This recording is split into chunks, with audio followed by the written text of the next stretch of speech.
বাস্তবে একটি ঘটনা, সময় থাকলে শুনে যাবেন। গ্রামের একটা গরিব ছেলে একটা গরিব মেয়েকে বিয়ে করলো। বিয়ের পরে ছেলেটি মেয়েটিকে জিজ্ঞাসা করলো, আচ্ছা তোমার জীবনে কি কোনো স্বপ্ন আছে? তখন মেয়েটি বলল, হ্যাঁ আমার জীবনে অনেক স্বপ্ন, আমি একদিন অনেক বড় ডক্টর হব, কিন্তু আমি যে গরিব। তখন ছেলেটি হেসে বলল, আরে এই ব্যাপার, আমি আছি না। তারপর ছেলেটি মেয়েটিকে নিয়ে শহরে চলে গেল। সে প্রতিদিন রিক্সা চালাতো এবং বাসায় এসে নিজেই রান্না বান্না করতো।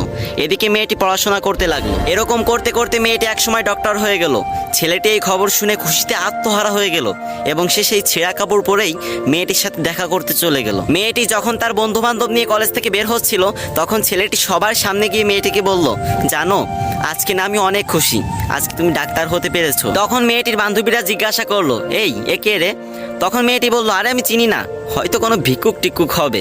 তখন ছেলেটি মন থেকে অনেক কষ্ট পেল। ছেলেটির চোখে পানি চলে আসলো এবং সে বলল, তুমি ঠিকই বলেছো।